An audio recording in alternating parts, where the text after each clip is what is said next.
Hello, everyone, and welcome to another episode of Honestly, Let's Talk. I'm your host, Todd Neslony, and I love these weekly talks that I get to do with some of my favorite people on the planet around a variety of topics. And when I thought about talking about this next topic, I thought, who can I bring on to talk about this? And then I said, who do I love hanging out with anytime I get a chance? Because she is a wealth of amazingness. And that is my friend Nida. Nida, thank you so much for being here. Kind of introduce yourself. People don't already know who you are. Oh, hi. Assalamu alaikum, which is a greeting that we say in Islam, and it just means may peace be upon you. And so I just want to say thank you very much for having me here. I'm like completely blessed to always be on your platform, Todd, and I'm so glad to talk about just what Ramadan means to me. And I am Dr. Nida Saeed. I have been teaching for 10 years, and I have background in the classroom and outside of the classroom as well. And so my goal in the educational aspect is to bring more awareness into the classroom, especially more Muslim cultural awareness, since a lot of that is what I didn't get growing up. And so I'm Well, looking forward to talking about it. and I love that you have that doctor in there because I know you are so proud of that and work so hard. So every time I see you add it in there, introduce yourself like that, I'm like, yes, you own that hard work. So bravo to there. But Thank you. Tonight's topic is celebrating Ramadan. And, I've got such a wide variety of friends that over the last couple of years, as I've broadened my own circles, I've seen this come up more and more. And I've realized, like in my own sheltered, secluded, whatever life, I didn't know about Ramadan until just the last couple of years. And, I think being an educator, there's so many things that, we've always got Christmas celebrations or Thanksgiving or different things like that there are so many things that we miss out when we don't broaden our horizons and have those conversations. So as we talk about this tonight, I guess the best way to start is tell me about Ramadan. Ramadan comes every year, and it is the 9 months in the lunar calendar, and a lot of it is based on the moon. And because you know how Christmas is on a certain date, or certain other holidays are on a certain date, but Ramadan, it changes every year based on the moon. And so it's a time where Muslims, we come together to not only remember God, but bring more patience in our life. It's a time where our habits change, and it's a time for us to reflect on who we are as a human being, as a Muslim. And it's just a time of bringing that change of, taking all those negative habits and turning them into positive. And it's also a time to not only give time to the community and your family, but your hearts to charity work and allowing your body to rest. Because, during the month of Ramadan, I think you probably already know this, we fast throughout the day. And my students think that I was fasting for like 30 days straight, but I was like, that's not happening. I'm literally fasting from, sunrise to sunset. And so it's just in between where, I can't have water, I can't have food, can't even have a snack or, piece of bubble gum. And so I had a kid give me a bubble gum today. I was like, no, I can't do that. So it's just a time to refrain from everything and just kind of stop and think about, where's my life heading? How can I make myself a better human being, a better Muslim to help mankind and be able to make myself a better person? And so it's a period of reflection of spirituality and growth. I hear some of the things you're saying, and it kind of reminds me about some people that I know celebrate Lent as well, and they give something up for a period amount of time. But I hear you saying, from sunrise to sunset. So does that mean like the exact times might be different days depending on when the sun rose and actually set? Or is it kind of like you just decide, it's 7:30 in the morning and 8:30 at night or whatever? No, it's based on like the timings change a little bit each day. And so it's just based on that. And so based on the actual time frame of when the actual sun, rises and when the sun sets. And so normally many of us, we wake up for something called sahari, which is like an early breakfast. And it happens a little bit prior to the sun rising because you can't wake up right when the sun is rising and like, chug down your food. You got to wake up a little early. And so it's a spiritual growth. And you're not just fasting in the daytime. You're fasting spiritually throughout the entire month because you're refraining from, not cussing or, whatever, like things that you normally consider a negative habit. You kind Right. of refrain from that. And so you kind of put the world, you stop where you are and you kind of just reflect on who you are and how you can make yourself a better person. And so it's just a period of spiritual growth. And so those 30 days, because you know how there's a scientific theory, and I don't know, I can't remember the book that I read this, but it takes 30 days for a habit to form. And Yes. and so by the time Ramadan is over, it's supposed to make you a whole different person. It's like a cleansing of yourself, cleansing of your soul. And so I was telling my students this in the classroom that because many of them do celebrate Lent, and I'm like, in every culture there's some sort of fasting, some sort of spiritual growth. You know, I went to a Houston Baptist University, and so I remember learning about the concept of baptism and being able to cleanse yourself and being reborn.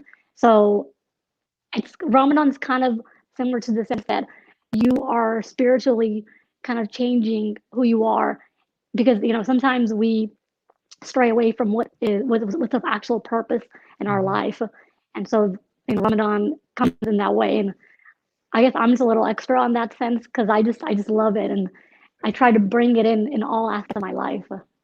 Well, it's one of the reasons why I love following you so much on social media is I feel like I get to learn so many things and you share in such a joyful way that I'm like, oh, I'm just drawn in right away. And so I have a question though, I love this idea of reflection, of spending that time, of giving up things that aren't great for you to kind of bring you back to center and where you want your focus to be. But as far as the fasting thing, is that something that children will do as well? What does that look like? Is that a certain age where you decide this is how I want to participate in Ramadan, or is it just done the same way across the board? So for kids, it depends on the family. Mhm. Now, it's not mandatory for kids to fast unless Right. they hit the age of puberty. Then they are required to fast. But prior to that, sometimes parents will allow their kids to fast this here and there, kind of just because usually kids during this time or during the season of Ramadan, they want to partake in this holiday. Right. They want to be part of this. So, I remember when I was very little in second grade, I used to beg my mom, be like, please wake me up at 5 in the morning. And she's like, yeah, yeah, yeah, I'll wake you up. But she never did. So it's just the fact of like, you just want to be part of this. So they'll let kids fast. I have kids in my class who fast full day like me, or some fast just for a couple of hours, and then their parents send me a message like, "Hey, tell them to break their fast.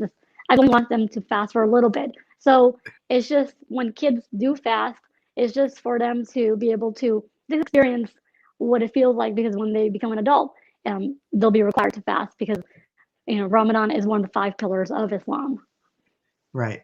Well, what I think about different holidays that we celebrate and different religious things that are important to us.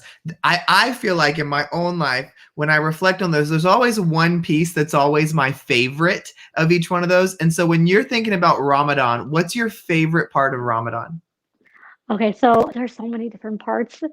Like, so okay, so I'm gonna share two because there's so many and I can't just share one. I love decorating for Ramadan. Like for me, being able to share this holiday with my neighbors and with my community and my school and my friends, I just love that. And like the moment I find out Ramadan is right around the corner, I actually just love decorating the house. I love the concept of so sometimes people say, "Oh, fasting is so hard. Are you okay? Should I call 911?" I was like, "No, I'm fine." But I love the fact that there's so much patience involved when you're Mhm. fasting because you know that this is something that you cannot do, but it teaches you so much patience. Um, like when you're this morning, I was getting late for work, and not that I have road rage or anything, but like sometimes like people make silly mistakes on the road and kind of makes you upset. But I'm like, you know what? I'm fasting. I should just be calm. And so fasting allows you to have control over your anger and over just other things. So I think this the concept in itself of fasting from not just food and water, but from Mhm. everything that brings negativity in your life. That's what I love. And so So when you think about, growing up and having these different things, is there a special memory that you have attached to one Ramadan where you're like, oh, this one has always been a special memory of mine? there was one Ramadan when we got to celebrate it in Saudi Arabia. I was in the sixth grade, and being able to, because I don't know a lot of people know this, but Saudi Arabia is one of the holiest places for us because that's where the Kaaba is. Where when we pray 5 times a day, we pray it towards the Kaaba, Right. and it's located in Mecca. And so well, I was in sixth grade, and my dad he booked the tickets to go spend Ramadan at Saudi Arabia. And I remember being there fasting in the holy city and just loving it and seeing people breaking their fast in such peaceful, simple ways and just Right. walking the streets. And so that was one of the best memories that I had was spending Ramadan in Saudi Arabia and being able to see it from a different point of view because we've always spent Ramadan here in the States. And so being able to see it in a different country, in a spiritual, holy country where Ramadan originated from, um, Mhm. brought a whole different role to it. I can so relate to what you're saying because I think of my own faith. And, one place I've always wanted to visit is Jerusalem, and I haven't yet, but I can imagine that same emotional experience of this is a holy place for me, and there's all this history here, and to be there, especially during Ramadan, has got to have been the coolest thing. So I see somebody put in the comments, and I was wondering it too. Do you have plans to go back at some point? Oh my gosh, yes. I was telling somebody the other day that like I want to visit Saudi Arabia so much, but with this whole COVID situation, but Mhm. definitely, inshallah, which means God willing, that with my family, in the future, I definitely do want to visit, and it's like I'm just getting a little teary eyed thinking about it, but definitely yes, yes. I love it. Well, I can't wait till you do go because I know you'll share pictures and I'll get Oh to live yeah, vicariously through you. Well, Nida, one thing this podcast and this video series reaches a lot of educators, and you're an educator yourself. And like I said at the beginning of this episode, I feel like we're such a Americanized, Christianized culture, and we do such a great job of celebrating the holiday seasons like Christmas and Easter and Thanksgiving and all those kind of things. But oftentimes we have students in our classrooms that come from a variety of cultures, backgrounds, and religions, one of them being Islam and celebrating something like Ramadan. And so I know it's something that you naturally bring into your classroom and talk about with your students, but how can we as educators bring more of these experiences and history and beautiful things in? well, I'm so glad you mentioned that, and I just happen to have a book, I think, for literacy. And so you don't have to just be a reading teacher or a writing teacher to bring in like books into the classroom. But I think one of the best ways to teach about culture, about like other religions, other ways of life is through literacy because kids learn through pictures, they learn through books, and this allows so much growth in the classroom.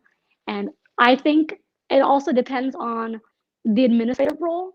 Um, Mhm. if leadership, because teachers follow leaders, and if Yeah. leaders can create that some sort of cultural environment on campus, then teachers are be able to create that in their classroom because it's like a domino effect. You Yeah. start at the school, then you start in the hallway, then you start in the classroom. And so I think from day one, actually not from day one, from you know before the kids even walk into the building, when you have those professional development weeks with teachers, you bring in those same Yeah. cultural aspects of sharing books, like children's books, Yeah. with teachers because you're never too old to read a children's book. And so I think once teachers and once leaders bring in activities from day one, and you don't just wait till multicultural week, or you don't Mhm. wait till the day of the holiday to bring it up, but it's seen through art, it's seen Yeah. through music, it's seen through physical activities, and in the music classroom you're learning about different cultural dances, and so I think Mhm. it happens everywhere, and it happens on campus if leaders allow it, and especially when I'm trying to bring it into my classroom, I try to bring it in through with my students.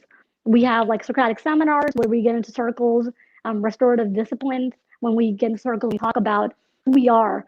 And my kids, I'm referring to my students in my classroom, they are able to communicate and talk about where they come from.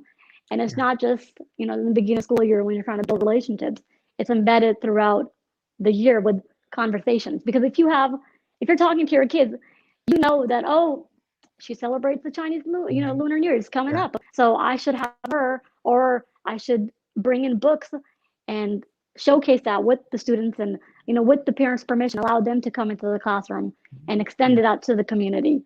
So I I love know, that. so all those, there's a lot of things that go into place, but I would say literacy is my number one favorite is books.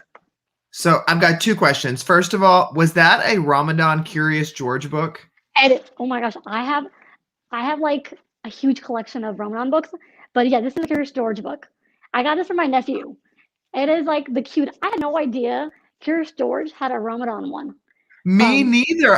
When I saw you hold that up, I was like, okay, I really think that's a Ramadan Curious. I'm totally buying that for my two boys. it is I so cute. love that. It's so cute, and it's so kid friendly, and my nephew loves it.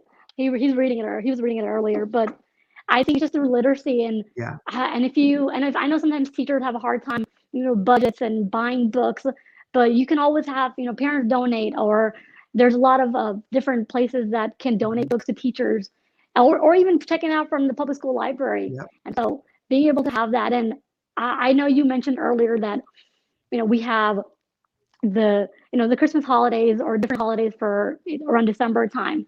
But I think it's important to also embed different ways that teachers can also showcase through their different cultural outfits that they wear, and just allowing that to happen in the classroom and just having those appropriate talks. And if you're the kind of teacher that is not comfortable, doesn't know how to start, feel free to just research or just ask the parents to come in and talk, because every parent, every family has a different way of celebrating the Yeah. different holidays. So one family, it might not be the same for the other, but as long as you're allowing the voices in the classroom to speak, you're doing so much for students to advocate for themselves.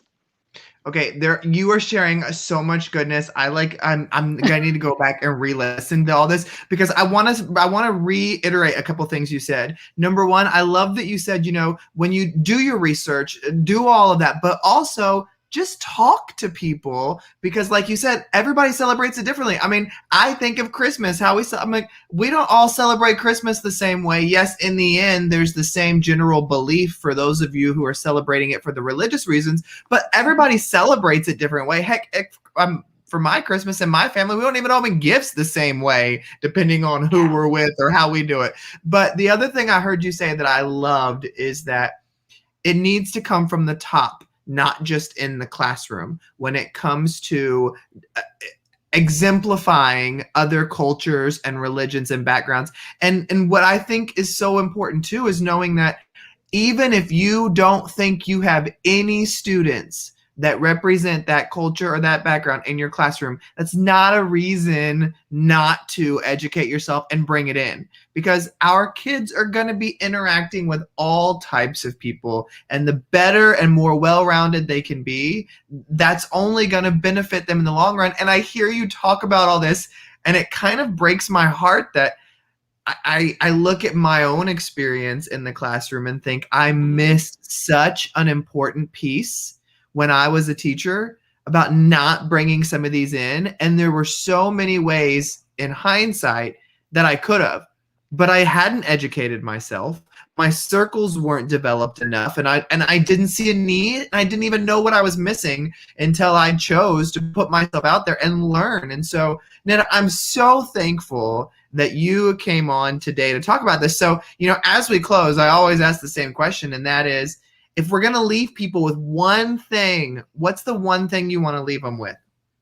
I want to leave them with be open and have an open heart, and don't be scared, don't be shy to learn about someone's culture or bring it into the classroom. And I think I wrote an article, I think it was in TEPSA, I believe, Mm-hmm. with diversifying your circle. So Mm-hmm. with the use of social media and with the use of PLCs, diversify. Look at the people around you. Or do you have people of diversity that you can learn from? And if not, then you should start thinking about. And I'm not asking people to become best friends for life, but at least have a way of where you can find connections to build those kind of relationships to only help your students out, because we're here for our kids.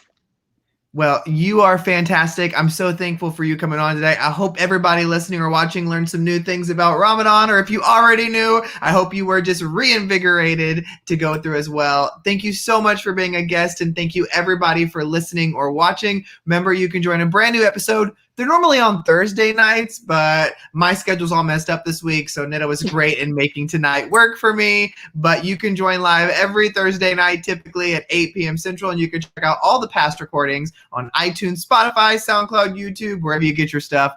It's all there. Have a great week.